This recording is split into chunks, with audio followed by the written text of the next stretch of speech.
The dream was simple: to share my passion for music. After years of playing professionally and saving meticulously, I finally bought a house in the quiet, leafy subdivision of Serenity Point.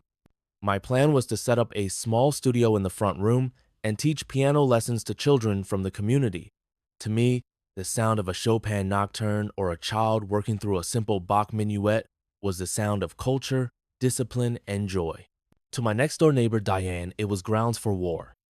Diane was a recent retiree who had moved to Serenity Point for what she termed absolute peace. Her house was a fortress of tranquility. Her garden was tended with silent precision, and her demeanor suggested that the chirping of birds was pushing the limits of her tolerance for noise. From the day I moved in and she saw the baby grand piano being carefully maneuvered through my front door, her face set into a permanent mask of disapproval. I wasn't naive. I knew a home-based music studio in an HOA-governed neighborhood required careful planning. Before my first student ever arrived, I did extensive research. I soundproofed the music room as best I could with acoustic panels, heavy curtains, and a thick rug. I set my teaching hours strictly between 10, 0 a.m. and 6, 0 p.m. on weekdays, and noon to 5, 0 p.m. on Saturdays, deliberately avoiding early mornings, evenings, and all of Sunday. Most importantly, I read our HOA's covenants, conditions, and restrictions, CC, rupees, and my city's municipal code cover to cover. The HOA rules had a vague clause about nuisances and another about running a commercial enterprise, but teaching from home was not prohibited. The city's noise ordinance, however, was beautifully specific. It defined quiet hours as being from 10, 0 p.m. to 7, 0 a.m. During all other hours daytime, the noise level was not to exceed 65 decibels when measured at the property line.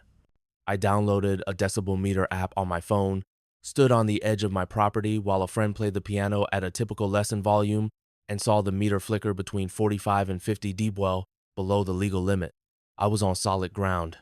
The first shot from Diane was a note, folded neatly and tucked under my doormat. In elegant looping cursive, it read, "The incessant piano music is extremely disruptive to the peaceful enjoyment of my home. Please be more considerate." I tried to handle it neighbor to neighbor. I caught her while she was watering her petunias the next day. "Hi, Diane," I said with a warm smile. "I got your note. I just wanted to introduce myself properly. I'm Leo. I'm a piano teacher, and I assure you, I'm doing my best to be respectful of the neighbors." I explained my limited hours and the soundproofing I'd installed. Her expression remained as hard as granite. "This is a quiet, residential street," she said, her voice clipped.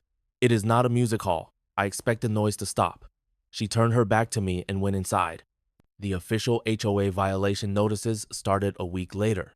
They were vague, citing the nuisance clause and demanding I cease the disruptive activity. I responded to each one with a polite, formal letter outlining my business hours, my soundproofing measures, and citing the specific city noise ordinance, stating my full compliance. This exchange of paper only seemed to embolden her. She began a campaign of harassment. If I was in my yard, she would glare from her window. She started keeping what she called a noise log, which I imagined was just a detailed chronicle of every time she heard a C major scale. The situation came to a head on a bright, beautiful Saturday afternoon. I was in the middle of a lesson with a talented 10-year-old named Chloe, who was working her way through a Mozart sonata. The windows were closed, the afternoon was peaceful, and the sound inside my studio was lovely. Suddenly, a percussive, aggressive banging rattled my front door. It wasn't a knock, it was a demand. I excused myself, confused and alarmed. I opened the door to find two police officers standing on my porch. They looked serious, their hands resting near their belts. Beyond them, on her own perfectly manicured lawn, stood Diane, her arms crossed, a look of grim, vindicated triumph on her face. "Good afternoon, sir," the older of the two officers said, his eyes flicking past me into my house. "We received a 911 call reporting a severe noise disturbance at this address." The caller mentioned a possible out-of-control party. My jaw nearly hit the floor. "A party?" I looked from the officers' stern faces to the sight of little Chloe sitting at my piano, her pigtails bobbing. "A party?" I stammered. "Officer, there's no party here. I'm a piano teacher. I'm in the middle of a lesson with a 10-year-old student." From across the lawn, Diane's sharp voice cut through the air. It's him, officers. It's not a party. It's that piano. He plays it all the time, day and night. It's unbearably loud. It's a disturbance of the peace, and you have to make him stop. The officer's gaze hardened slightly. He had been called out on a 911 for a piano lesson. His expression was a mixture of annoyance and procedural necessity.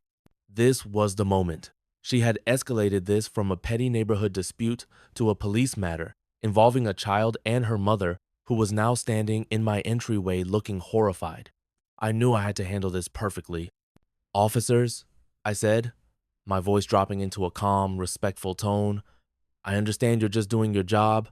May I please have a moment to explain the situation? Perhaps you'd be willing to step inside so you can see for yourselves." They exchanged a glance and the senior officer nodded. They stepped into my foyer. I led them toward the music room. "This is my student, Chloe, and her mother, Mrs. Davis. As you can see, we are the only people here." I then pointed to the acoustic panels on the walls. "I've done my best to soundproof this room. The music you're hearing is a Mozart sonata.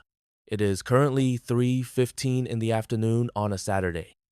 I turned to the senior officer. "I believe my neighbor, Diane, is upset about the sound, but I also believe I am operating entirely within my legal rights. I've actually researched this." I pulled out my phone. I had saved a PDF of the city's noise ordinance to my home screen for this very occasion.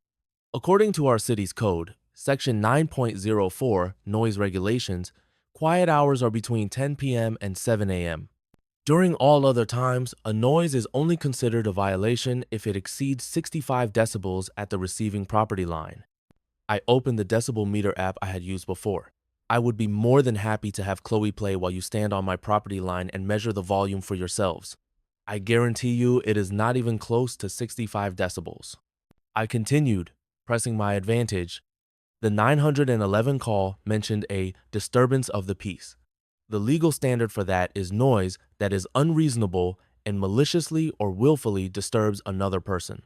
Classical piano music played during daytime hours at a volume well below the legal limit does not meet that standard. My neighbor's complaint isn't about a legal violation, it's about her personal preference for silence. The two officers listened intently. They were professionals. They understood ordinances and legal standards. They could clearly see a well-prepared, articulate man explaining his rights, and an angry neighbor across the street who had likely exaggerated, if not outright lied, to get them there. The senior officer finally nodded, a look of finality on his face. "Thank you, sir. We have all we need." They walked back outside, directly to Diane, who was waiting expectantly. I couldn't hear every word, but I heard the officer's firm tone. I heard phrases like "not a police matter," "well within legal limits," and "improper use of the 911 system." I saw Diane's triumphant expression melt away, replaced by a slack-jawed look of disbelief, which then curdled into pure, impotent rage. He was giving her a formal warning. She had called the law for backup, and the law had just taken my side. She spun around without another word and stormed into her house, slamming the door behind her. The officers gave me a final nod before getting in their car and driving away. The lesson with Chloe was, understandably, over for the day, but her mother was incredibly supportive. "I am so sorry you have to deal with that," she said. "What you're doing is wonderful." That police visit was the end of the war. I immediately sent a certified letter to the HOA board detailing the entire incident, including the 911 call and the officer's conclusion that I was in full compliance with the law. I stated that any further violation notices or fines would be considered a pattern of targeted harassment. The HOA went completely silent. The letters stopped. The fines vanished. Diane now pretends I don't exist. If we are both outside at the same time, she retreats into her house as if the very sight of me is an affront. The music continues to play in my home. The sound of children learning, of beautiful, timeless compositions filling the air during bright, sunny afternoons. It's more than just my livelihood now. It's a symbol. It's a testament to the fact that you have a right to live your life and pursue your passions peacefully, and that no amount of angry, baseless complaining from a neighbor can take that away from you when you know your rights and you have the courage to stand by them.